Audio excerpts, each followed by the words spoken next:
What are you doing here, Grandma? When I got to my son's house, I was shocked by what I saw. In the dim light, my grandchild was sitting outside the door without shoes. Aren't you cold? Yeah. Without thinking, I hugged my grandchild. I remembered the weather report saying it might snow tonight. How could my son and his wife leave such a young child outside? I started to get angry. Why are you sitting out here then? My grandchild, trying not to cry, said, I'm not allowed in. Why not? It's my brother's birthday, and only real family is allowed. What? I raised my voice under the cold sky. What do they mean by real family? My grandchild, overwhelmed with emotion, began to cry loudly, his face a mess with tears and a runny nose. Let's go somewhere warm, okay? It's cold here. You must be hungry too, right? We'll get there soon. Near my son's house, there was a pub run by an old friend. I couldn't be picky about the place. Thinking they would welcome us, I opened the door. Oh, you're back again. Got a bit of a situation. My grandchild peeked out from behind me. Is that your grandchild? Yes, that's right. I immediately contacted someone. What my son and his wife were doing was unacceptable. Leaving my precious grandchild like this. They're going to face the consequences. As a mother and mother-in-law, I was ready to act. By calling the real family, my son and his wife were about to face their reckoning. My name is Veronica, and I just turned 60 this year. My husband, whom I had been with for many years, passed away from an illness about 2 years ago. I live alone in the house he left me. Maybe it's time to live together, my son had suggested when he returned home after a long time. I'm fine on my own. I can manage, I told him. But it must be boring alone, right? Indeed, I'm alone, but somehow I don't feel lonely in this house. That's a shame. Sally, my son's wife, who came with him, seemed a bit relieved. My reluctance to live together was largely due to her presence. She was my son's second wife. Sally, you must feel more comfortable without me around, right? What? No, it's not like that. At the time, I was a bit standoffish. I wasn't particularly close or distant with Sally, but we never quite clicked. My son and his wife have 2 children, but their daughter Natalia is my son's stepdaughter. I've heard he took her in somewhat reluctantly. Their younger son, John, was born shortly after they remarried. By the way, where is Natalia? Oh, Natalia is at a friend's house. I see. Now that I think about it, they rarely brought Natalia when they visited my house. And even when they did, I sensed a distance in their interactions with her. It wasn't like this with his first wife. What changed? I believe my son's first marriage ended due to his wife's infidelity. Although I had exchanged contact information with his ex-wife, we never stayed in touch. It was about 4 years ago when my son appeared with Sally, his new wife. What surprised me even more was that she was already pregnant. Nice to meet you, Veronica. Nice to meet you too. At that time, I felt it wasn't my place to interfere if my son had chosen her. But as issues involving me began to arise, so did my questions. Sally's true nature started to emerge, perhaps because she found my presence bothersome. The recent incident with Natalia was a clear example. Is Natalia really at a friend's? I inquired. I already told you that, she replied, clearly annoyed. But little did I know, this was just the beginning. What's with the raised voice, Sally? My son entered, sensing tension. It's nothing. Sally brushed it off, shooting me a glare before turning to John. I suspected they were hiding something about Natalia from me, judging by Sally's defensive reaction. But at that moment, I had no way to confirm it. Well, we should head back now. Okay, bring Natalia next time. My son's expression darkened at my request. It seemed both he and Sally were aware of the situation regarding Natalia. We'll bring her next time. Good, please do. They exchanged whispers, but I couldn't make out what they were saying. After that, they stopped visiting altogether. Perhaps they sensed my suspicions. Nevertheless, I couldn't stop worrying about Natalia, so I came up with a plan. Hello, I have a suggestion. What is it? About living together. Are you considering moving in with us? I've thought it over, and having you here might be nice. That's great. I'll start getting ready then. The sooner, the better, right? Really? You're sure? Yes, I don't want to be a burden on you. That would be a big help. And so it was decided that I would move in with my son's family. It wasn't because I disliked living alone.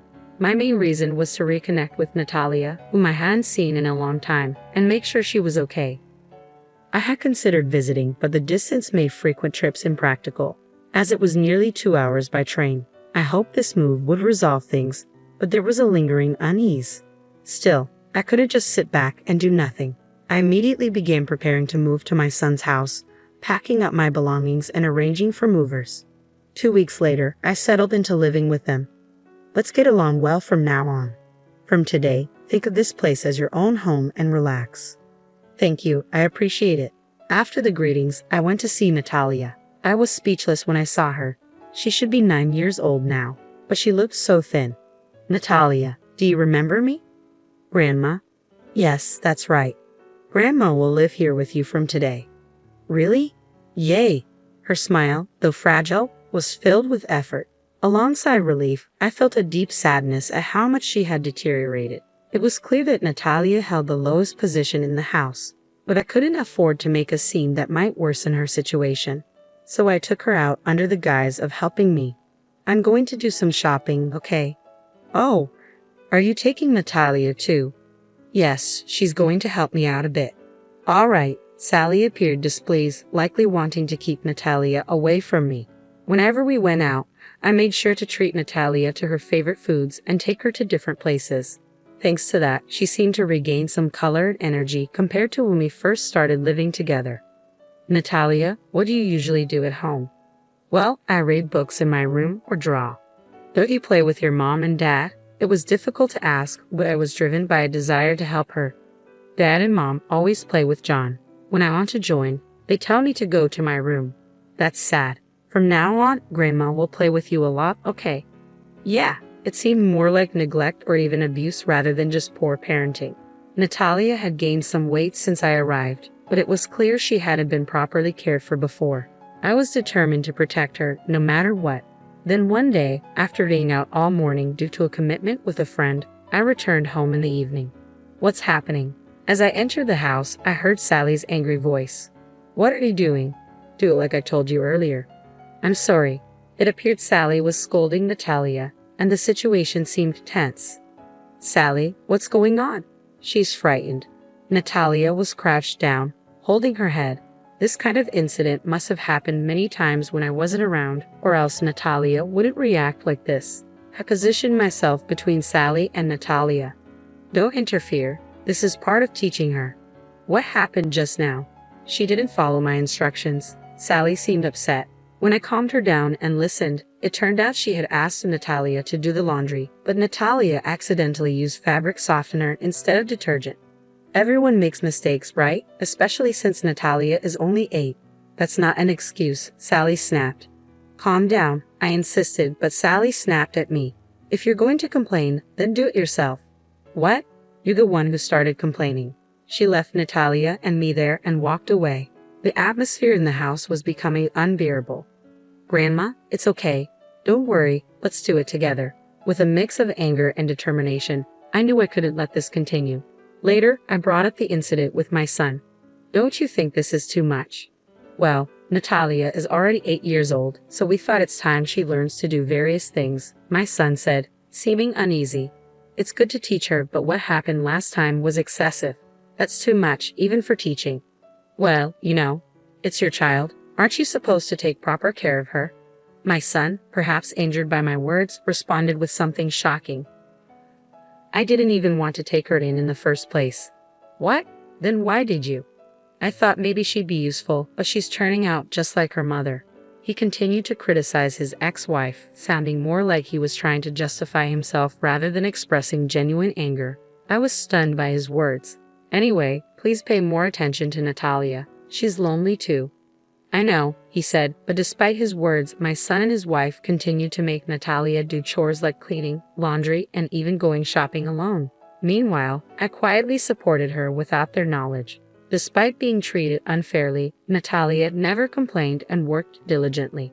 I couldn't help but admire her determination. Curious about her motivation, I asked her why she was putting in so much effort. Why do you try so hard, Natalia? Because John's birthday is coming soon, she answered joyfully, but I could only watch. Why does such a good child have to suffer like this? You're a great big sister, Natalia. Yeah, I'm John's big sister. I refrained from reprimanding my son and Sally, hoping Natalia's positive spirit would endure. Gradually, their behavior seemed to soften, and a period of calm settled in. I need a little help with something. What do you need help with? Yeah, I could use an extra hand. Sure, okay, thank you. Can you help right now? Now, I suppose I have to.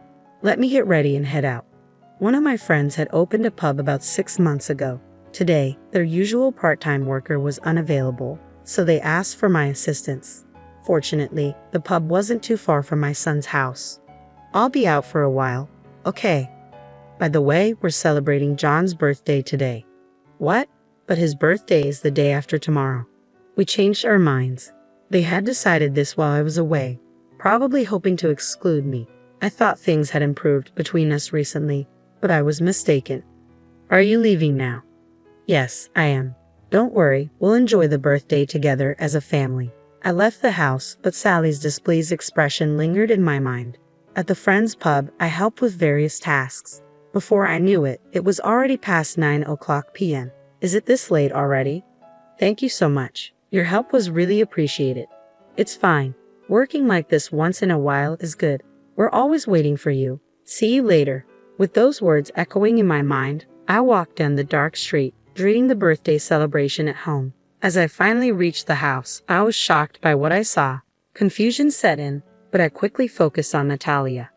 Why are you here? Did they say something? I'm not allowed in. Only the real family can celebrate John's birthday, so I can't. Natalia's words echoed under the cold sky, loud enough for the neighbors to hear. What do they mean by real family? Overwhelmed with emotion, Natalia began crying loudly, tears streaming down her face. I knew we couldn't stay there any longer. Yes, my young daughter was left outside by my son despite looking forward to it so much. We need to leave. I decided, feeling we had no choice but to move. Let's go somewhere warm, okay? It's cold here. And you must be hungry too, right? We'll get there soon.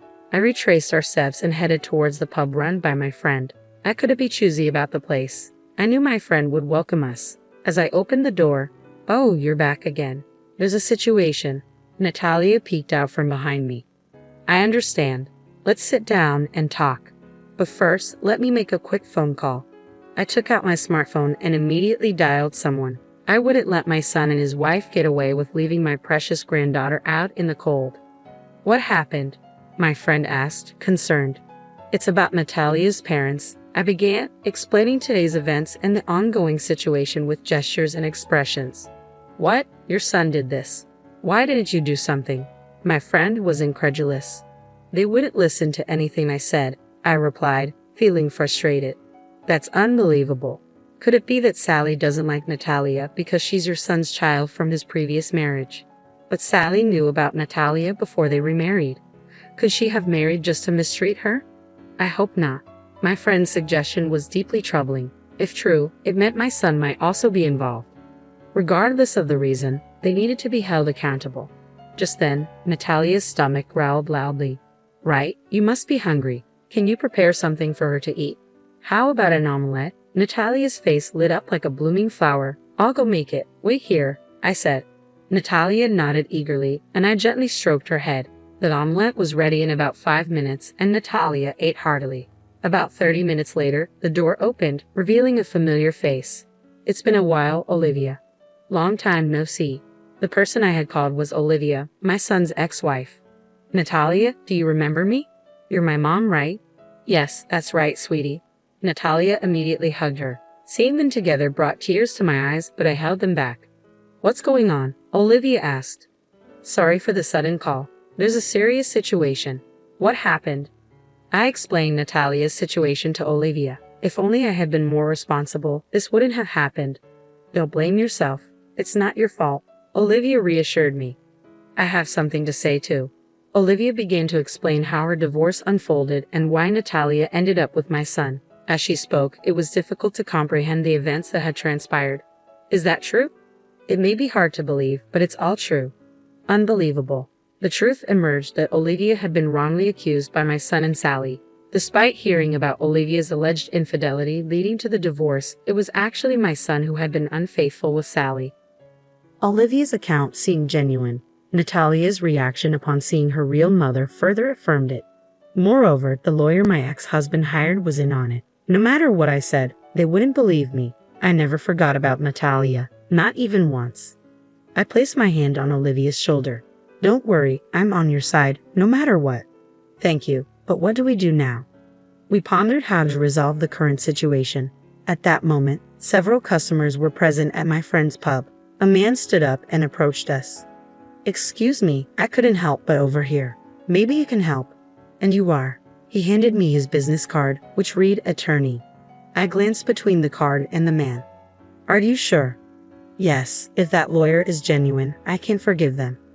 We unexpectedly found a strong ally in attorney Daniel, who offered to represent us pro bono. Deciding to return home for the night to avoid suspicion, I spoke to Olivia. Please take care of Natalia, and I'm sorry for everything. Don't apologize. I actually thought you might hate me. Not at all. I should have reached out to you sooner. We were united in defending Natalia. Over the next 2 months, we maintained our routine, ensuring Natalia's safety. Thankfully, my son and Sally were preoccupied with John, leaving Natalia unharmed. Then Olivia called. Everything's ready. I'll be there soon. Sure, let's show those two what they deserve. 3 days later, Olivia and attorney Daniel arrived at my son's house. The couple was taken aback by the unexpected visit. What are you doing here? What does this old flame want? My son exclaimed. Olivia remained composed. We're here to file a lawsuit against both of you. What? Are you out of your mind? Attorney Daniel then handed over a document. This document states that Natalia should live with Olivia. You expect us to accept this just because you say so. Shall I explain? First, the lawyer you hired doesn't exist, does he? The couple looked visibly shaken, sweat forming on their brows. My investigation revealed there's no such person registered with the Bar Association, and he had a criminal record for fraud. You knew this, right? He was your friend. I confronted my son, who remained silent, staring at the floor. Sally, however, was defiant. Don't be ridiculous. You're making baseless accusations. I couldn't hold back any longer. Enough.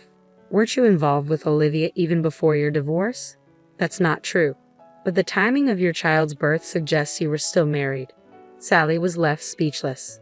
Just admit it. You took Natalia just to spite Olivia, didn't you? That's not true. It was his idea. She pointed accusingly at my son. What? Why me? You said it was better to take her since she's the daughter of that woman. We recorded everything. I revealed that I had been recording all our conversations with my smartphone. I'm ashamed to call such a man my son. Wait, Mom.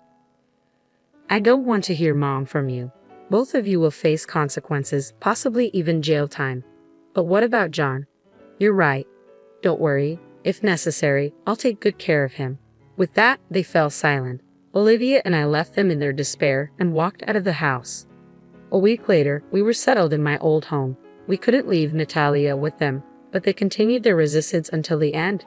It seems they intend to sue us, but even if they do, you're right, we had all the evidence and Daniel's support. They're just tightening the noose around their own necks.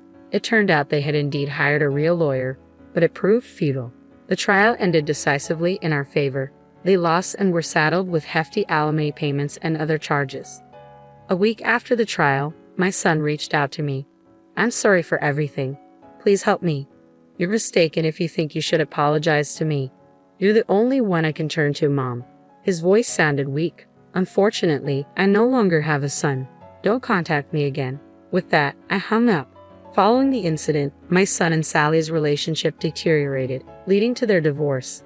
They both had to work tirelessly to pay off their debts, and John went to live with Sally's parents. All that remained for them was financial struggle. We'll visit soon, okay? Come with Mom. We'll be waiting. Since then, I've returned to my home, living as I please. My happiness now comes from visits with